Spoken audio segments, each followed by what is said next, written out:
Genesis 19 and verse 1. Of course, you remember in Genesis 18 how the Lord visited Abraham and Sarah, told them that they would conceive a child. The Lord manifested Himself as a man, and two other men with Him, we learned later, who were angels. They were manifested in a physical way and did not appear to be nothing more than men.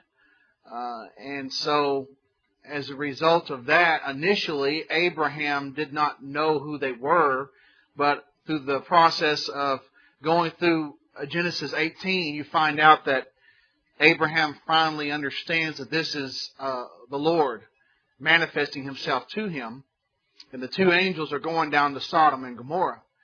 And remember how Abraham tried to negotiate for the salvation of Sodom and Gomorrah.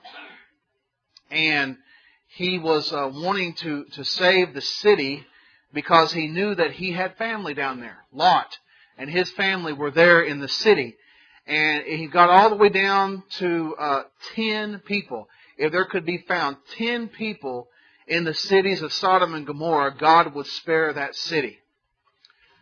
Chapter 19 and verse 1. Genesis 19 and verse 1. It says, "Now the two angels came to Sodom in the evening as Lot was sitting in the gate of Sodom.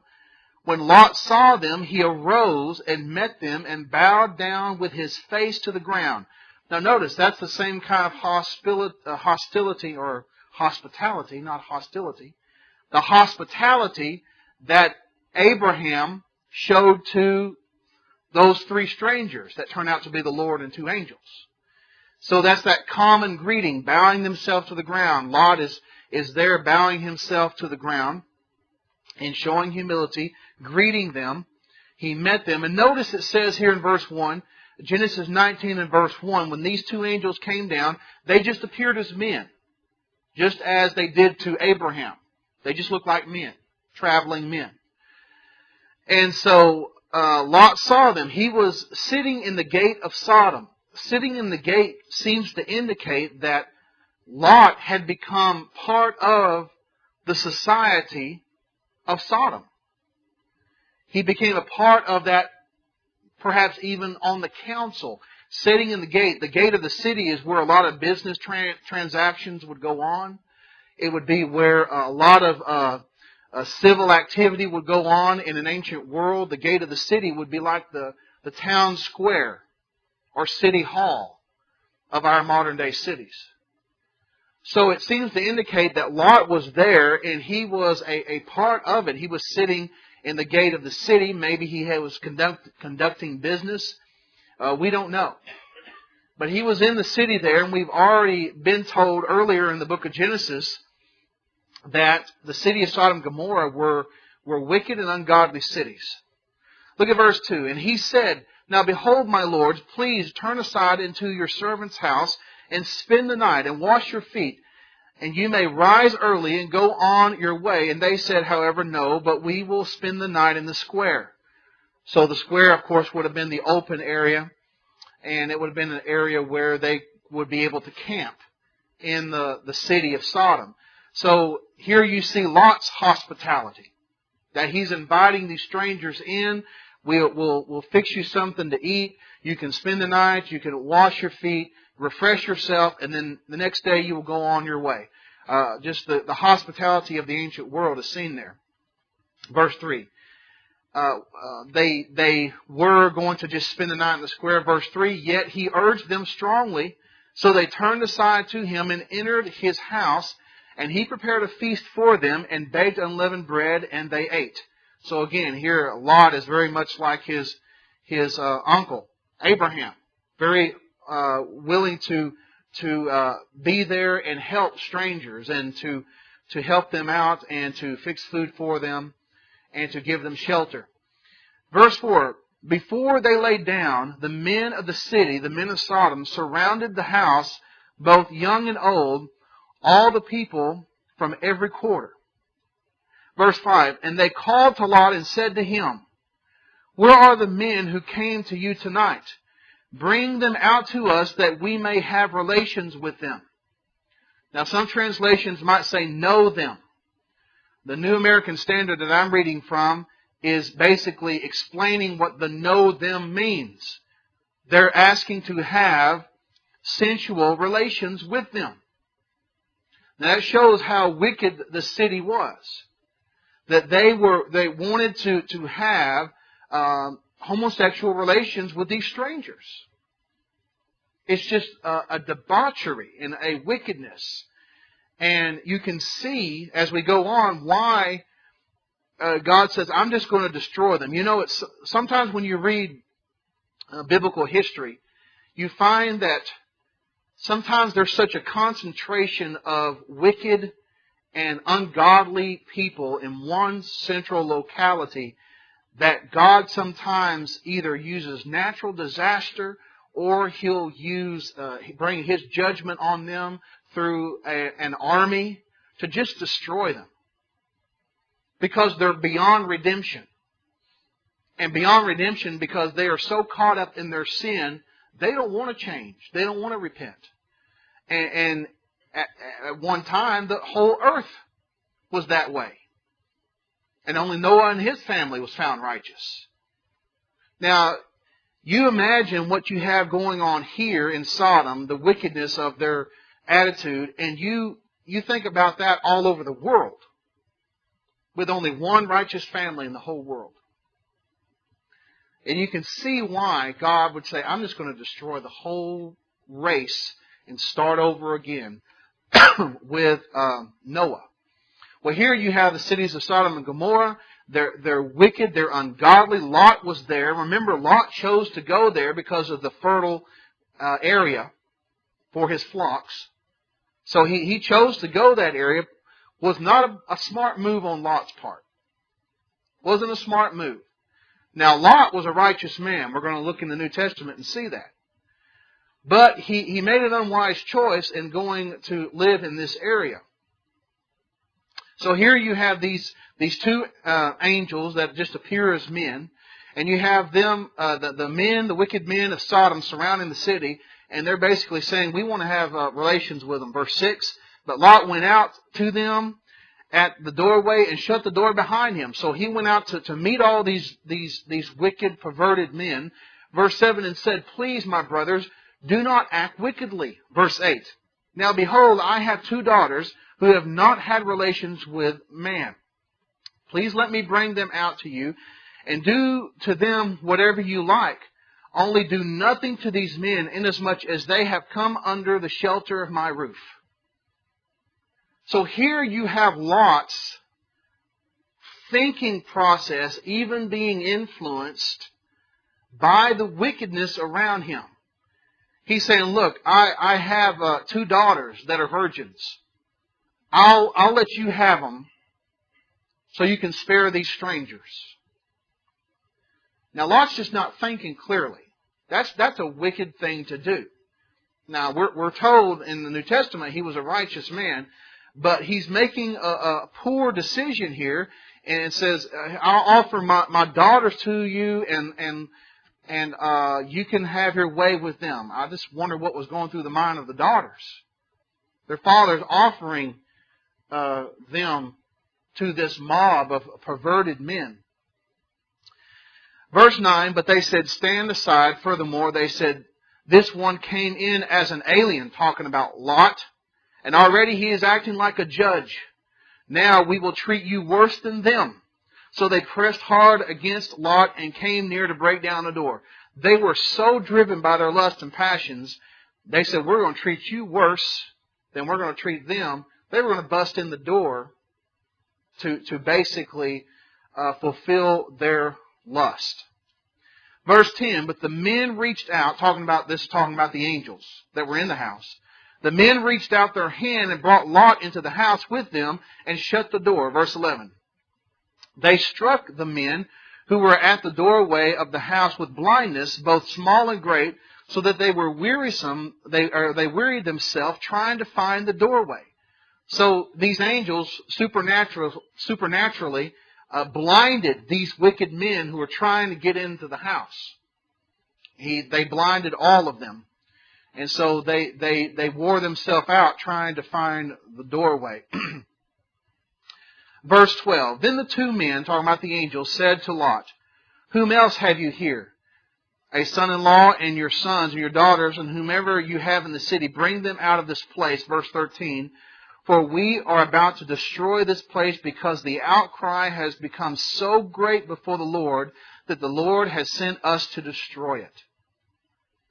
Now, as I said before, there is wickedness in the world, of course, but here you have a strong concentration of it, so to speak. To the point where you had two strangers going into the city of Sodom, and they're not safe in Lot's house because the men of Sodom want to engage in their perverted acts with them, so much so that they would be willing to bust in the door to get them. I mean, it's hard for us to imagine the wickedness of these people. But you can see why God says, I'm just going to destroy them. They're just beyond redemption.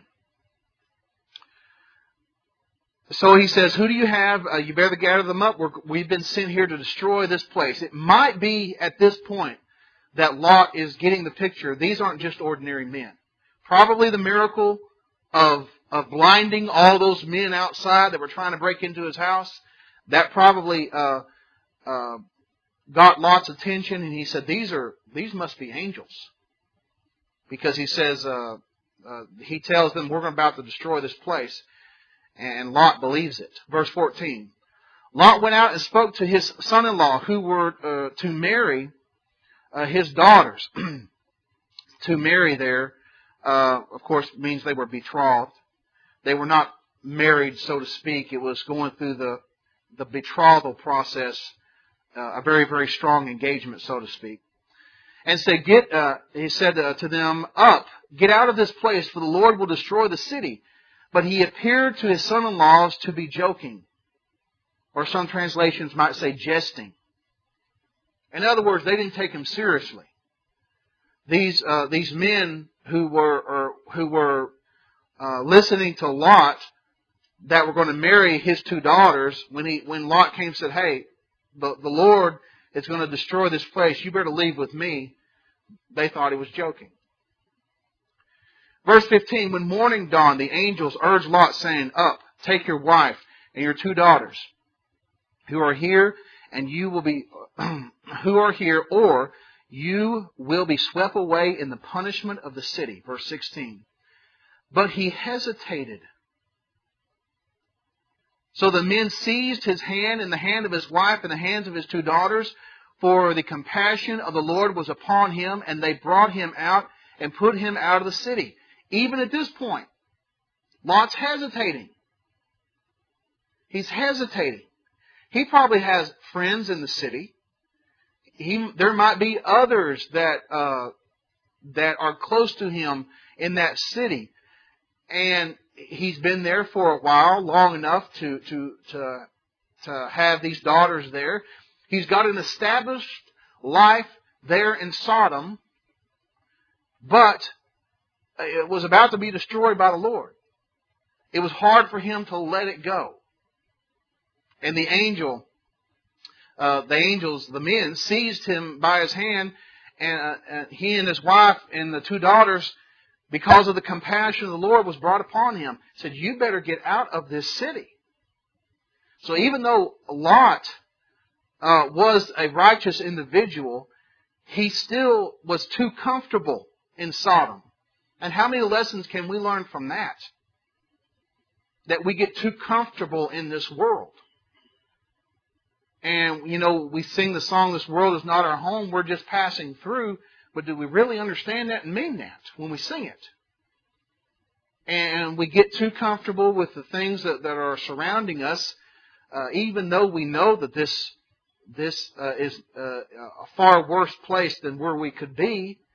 And so the angels were there to help them get to a better place, and yet he hesitated. Verse 17, and when he had brought them outside, one said, escape for your life. Do not look behind you. Notice that. Do not look behind you. Do not turn around and look. And do not stay anywhere in the valley. Escape to the mountains, or you will be swept away. Very simple instructions. You get away, or you'll be swept away in the destruction, and do not turn back and look behind you. Verse 18, but Lot said to them, O my lords, now behold, verse 19, your servant has found favor in your sight, and you have magnified your loving kindness, which you have shown me by saving my life. But I cannot escape to the mountains, for the disaster will overtake me, and I will die. Verse 20, now behold, the town is near enough to flee to, and it is small. Please let me escape there. Is it not small, that my life may be saved? Verse 21. He said to him, behold, I grant you this request. The angel is saying to him in verse 21, I grant you this request also, not to overthrow the town of which you have spoken. Verse 22, hurry, escape there, for I cannot do anything until you arrive there. Therefore, the name of that town was called Zoar. Verse 23, the sun had risen over the earth when Lot came to Zoar. Verse 24, then the Lord rained down on Sodom and Gomorrah brimstone and fire from the Lord out of heaven. Verse 25, and he overthrew the cities and all the valley and all the inhabitants of the cities that grew on the ground. And what grew on the ground? Talking about the vegetation as well. Verse 26, but his wife, remember the instruction, you don't look back. You don't see what's happening. You ignore it, you keep going. Verse 26, but his wife from behind her looked back, and she became a pillar of salt. Simple instruction. Probably, who knows why she looked back? I mean, there have been so many speculations. Maybe she was longing for her life back there in Sodom and Gomorrah. Perhaps just out of curiosity, she looked back. I imagine there was a great deal of noise with the destruction of these cities, with fire and brimstone coming out of heaven, just annihilating those cities, just consuming them. And perhaps out of curiosity, I mean, we might never know, but the instructions were very clear. You resist the temptation to look back and see what's happening. But yet, she did. She did look back. It's very interesting. Look at Luke chapter 17 in the New Testament. Jesus uses this incident as an example of how that we're not to look back on things of the world. Luke chapter 17.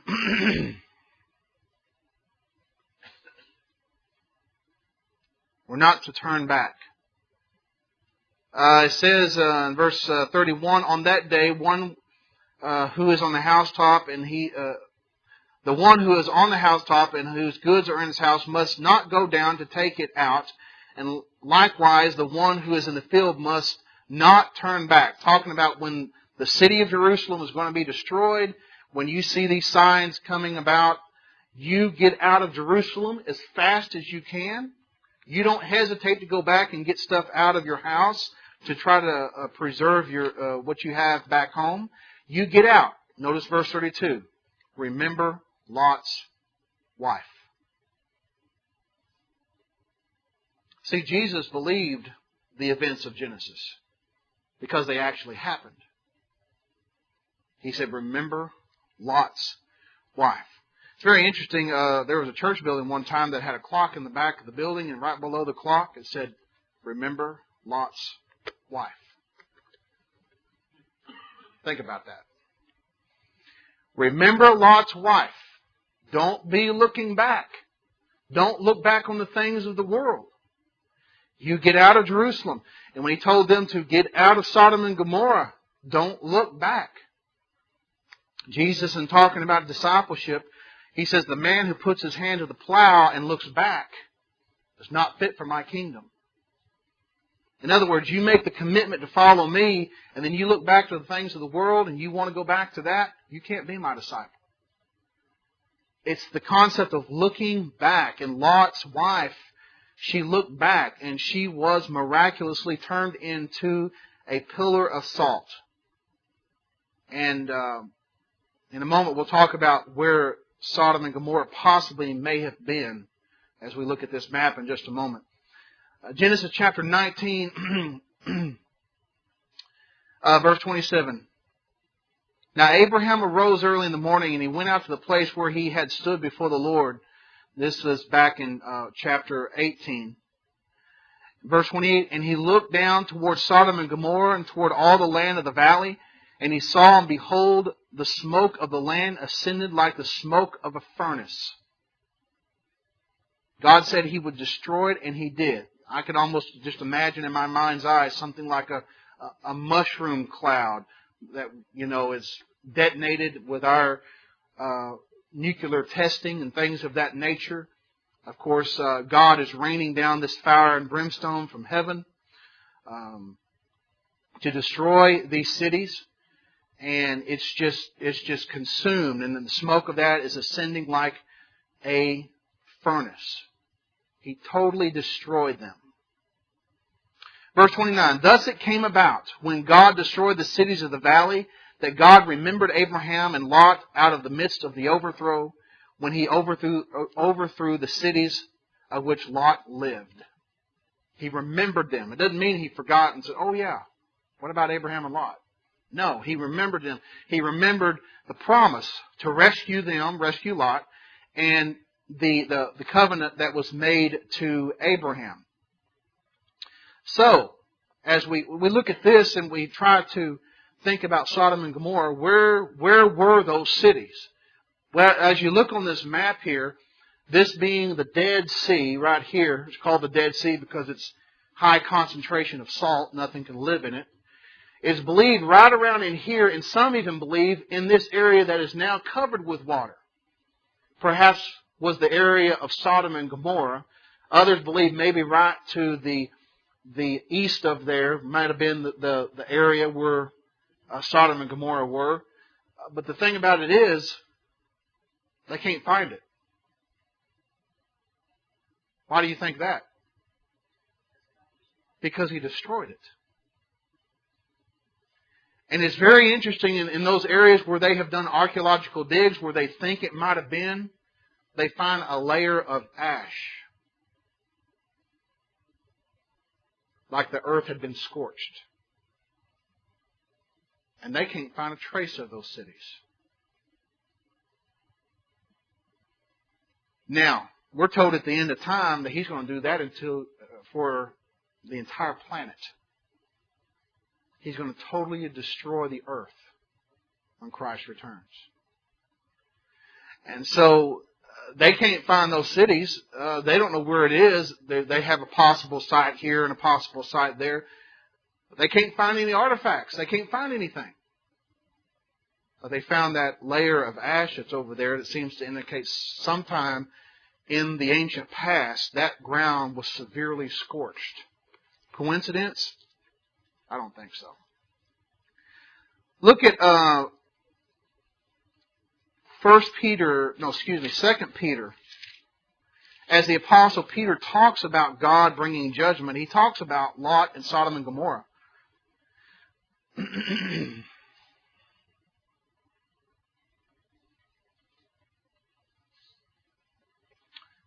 2 Peter chapter 2, verse 6, talking about God. 2 Peter 2 and verse 6, He condemned the cities of Sodom and Gomorrah to destruction by reducing them to ash. Reducing them to ash. Having made them an example to those who would live ungodly lives thereafter. Verse 7, And He rescued righteous Lot, oppressed by the sensual conduct of unprincipled people. So He rescued righteous Lot, would have rescued his wife, but his wife disobeyed. So rescued Lot and his 2 daughters. Only 3. Remember what Jesus said about few? Only 3 out of possible thousands. We don't know how many were in Sodom and Gomorrah. Three survived it.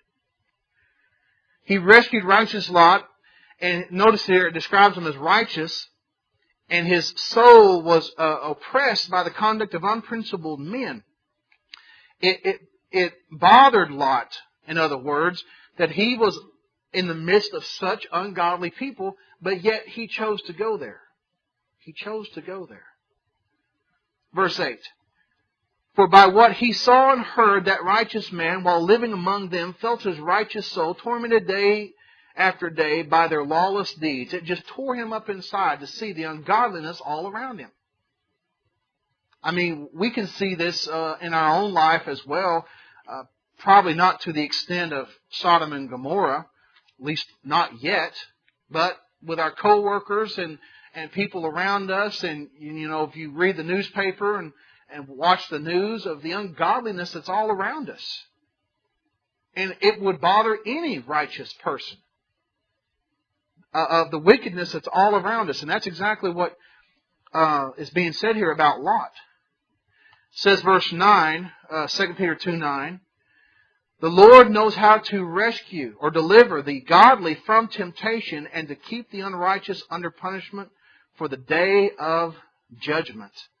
So He knows how to rescue those who are godly from temptation, but to keep the unrighteous under punishment. Look at the book of Jude. Jude talks about Sodom and Gomorrah. Jude verse 7.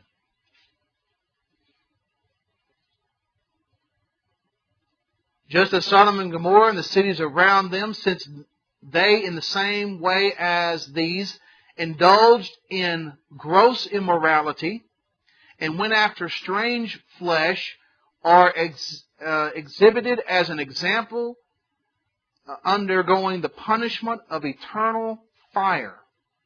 So it talks about their immorality. They indulged in immorality, and it went out after strange flesh, and that, of course, refers to their homosexuality, their wickedness.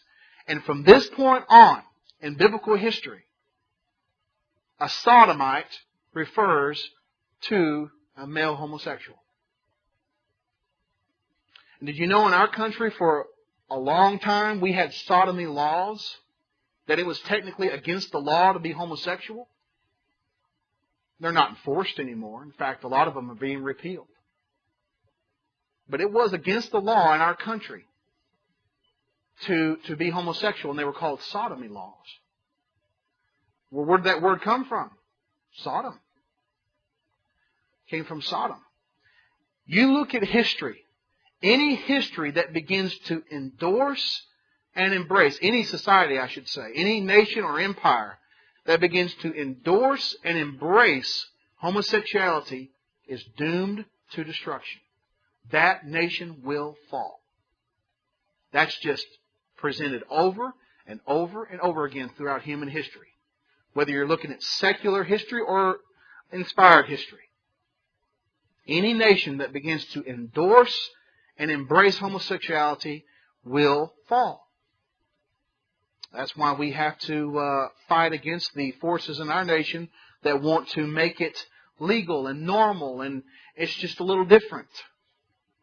And, you know, they want to teach our children that, you know, with some of these books, Sarah has two daddies.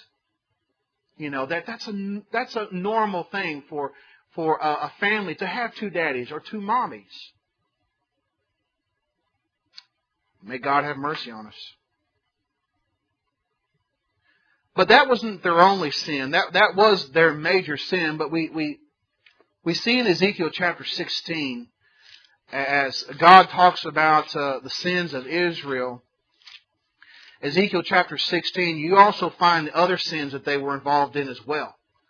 We don't want to leave the impression that homosexuality was their only sin. Ezekiel chapter 16, verse 48, as he declares Sodom the kind of the sister of the people of God because of their wickedness. Ezekiel 16 verse 48, as I live, declares the Lord God, Sodom, your sister, and her daughters have not done as you and your daughters have done. Verse 49, behold, this was the guilt of your sister Sodom. She and her daughters had arrogance or pride, abundant food, and careless ease. But she did not help the poor and the needy.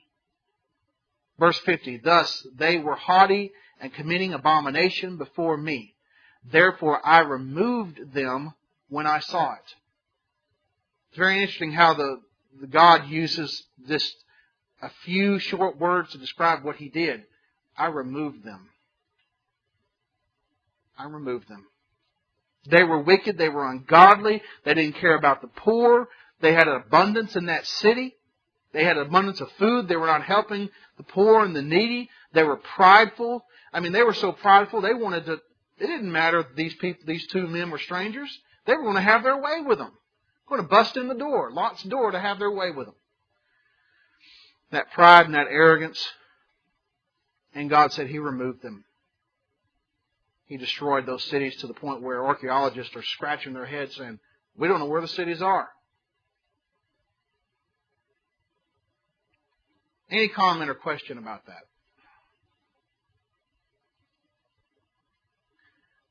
You know, we live in a society that's certainly an ungodly society. I just don't think we've gotten as far as Sodom and Gomorrah yet. I think in some places we're heading that direction, but I don't think we're as bad to the point where you can only find just a handful of righteous people. There are good Christians throughout Texas, throughout the United States that are living the Christian life, and I believe that they are the salt, the preserving agents in this society, the salt of the earth and the light of the world. So, but God's going to bring judgment on the whole world someday and take care of all the wickedness. Genesis chapter 19 and verse 30.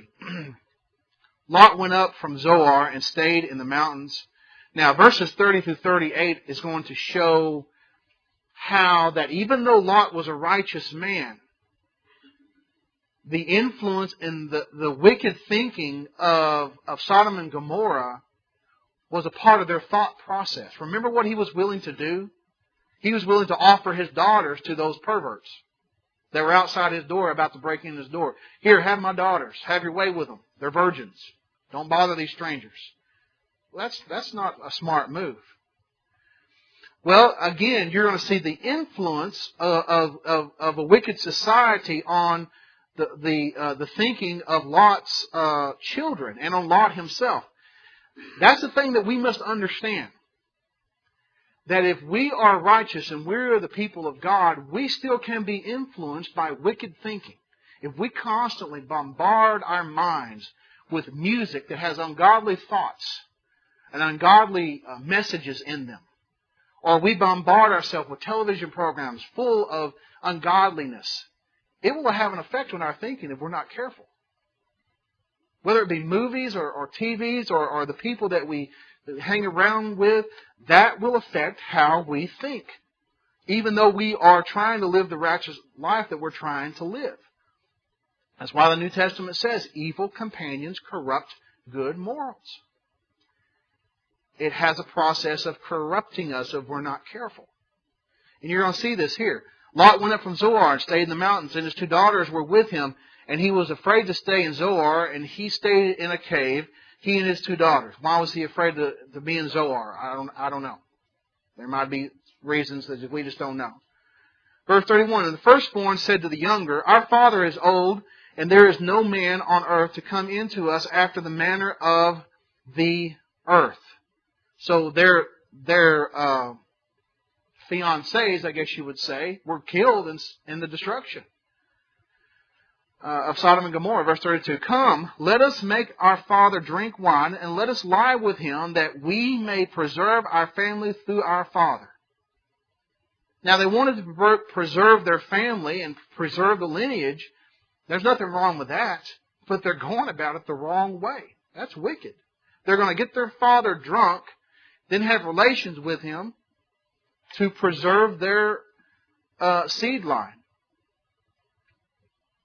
Verse 33, so they made their father drink wine that night, and the firstborn went in and lay with her father, and he did not know when she lay down or when she arose. Verse 34, on the following day the firstborn said to the younger, Behold, I laid last night with my father. Let us make him drink wine tonight. Then you go in and lie with him, that we may preserve our family through our father. Verse 35, so they made their father drink wine that night, and the younger arose and lay with him, and he did not know when she had laid down and when she arose. That talks about, that indicates the wicked things that an intoxicated person would do, even though under normal circumstances they wouldn't do it. When people get drunk, when people get high, they'll do things they would never normally do. You hear Lot's doing something that he wouldn't, under normal circumstances, do. Verse 36, that's why they knew that. That's why they said, we need to get him drunk. We need to get him drunk for this to happen. Verse 36, thus both the daughters of Lot were with child by their father. So this wicked, ungodly, incestuous process caused them to be with child by their father. Verse 37, the firstborn bore a son and called his name Moab, and he is the father of the Moabites to this day. He became the ancestor to the Moabite people that you read about in the rest of the Bible. Verse 38, as for the younger, she bore a son and called his name Ben-Ami. He is the father of the sons of Ammon to this day, the Ammonites. You read about that in Deuteronomy chapter 2, verse 9 and verse 19. Also, these two nations became bitter enemies of the Jewish people. You read about that in 1 Samuel 14, 47 and 2 Chronicles 21 and verse 1. So here you have the beginning of the Moabite people and the beginning of the Ammonite people. And it started from this wicked activity of the two daughters of Lot getting their father drunk and then getting pregnant by him, and thus producing these two nations would come as a result of that. Just a lot of wickedness and ungodliness and things of that nature that you find in chapter 19. Just a wicked society.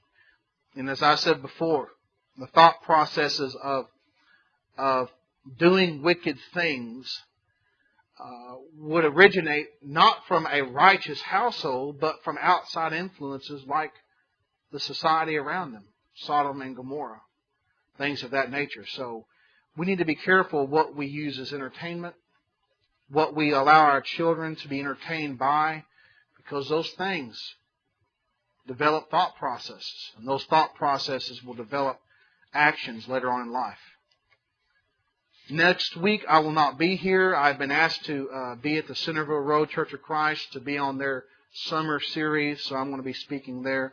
So next week you will have a guest speaker.